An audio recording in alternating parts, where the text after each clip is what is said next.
దేవుని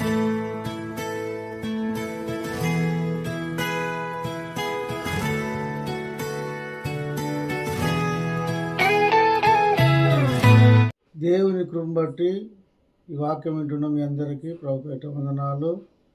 పరిశుద్ధ బైబిల్లో నుండి ఒక లేఖనాన్ని మనం జ్ఞాపకం చేసుకుందాము. కీర్తనలు 5వ అధ్యాయము 2వ వచనము 3వ వచనాన్ని మనం జ్ఞాపకం చేసుకుందాము.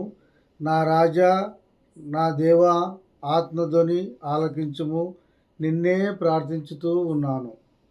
ఇక్కడ దావీదు దేవునికి ప్రార్థిస్తూ ఉన్నాడు. నా రాజా, నా దేవా ప్రార్థించుతున్నాను అంటున్నాడు. దావీదు దేవునికి ప్రార్థిస్తూ ఉన్నాడు. ఆయన్ని పొగుడుతూ, ఆయన గణపరుస్తూ దేవుణ్ణి, నా రాజా, నా దేవా ఆలకించుము, నిన్నే ప్రార్థించుతున్నాను. ఏ నామములో ప్రార్థన చేసినా రక్షణ లేదు, కానీ యేసు నామములో మనం ప్రార్థన చేసినట్టయితే, యెహోవా నామమున మనం ప్రార్థన చేసినట్టయితే మనకి రక్షణ ఉందని దేవుని యొక్క వాక్యం సెలవిస్తుంది.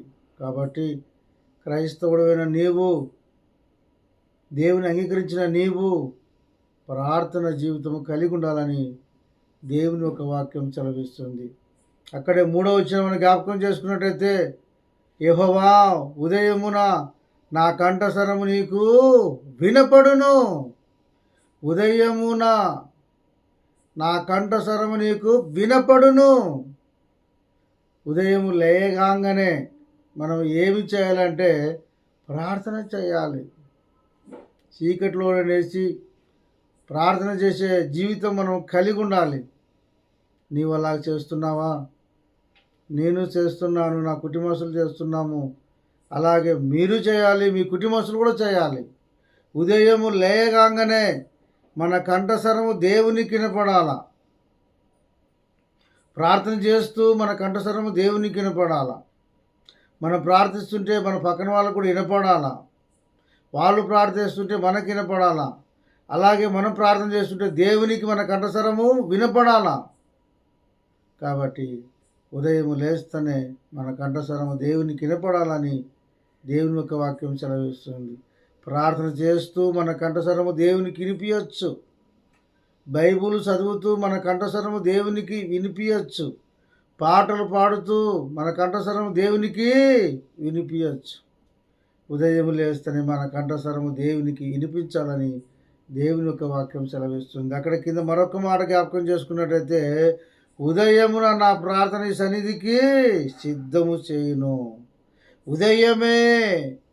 ఉదయమే మనం ఏం చేయాలంటే నా ప్రార్థన చేయాలా. ఉదయం లేస్తేనే ప్రార్థన చేయాలా. రాత్రి ఏ సమయంలో పండుకున్నా సరే నీ మాత్రము తెల్లారుజామునే లేయాలి. 4 గంటలు మొదలుకొని 5 గంటలు కానీ 4:30 కానీ లేచి దేవునికి నువ్వేమి చేయాలంటే ప్రార్థన చేయాలా. ఉదయకాలము ప్రార్థన దేవుని సన్నిధికి చేరుతూ ఉంది. ఉదయకాలము నీ ప్రార్థన దేవుని సన్నిధికి సిద్ధము చేసి కారుస్తుంది. కాబట్టి ఉదయకాలము చీకట్లో లేచి నువ్వు ప్రార్థించాలని దేవుని యొక్క వాక్యం సెలవిస్తుంది.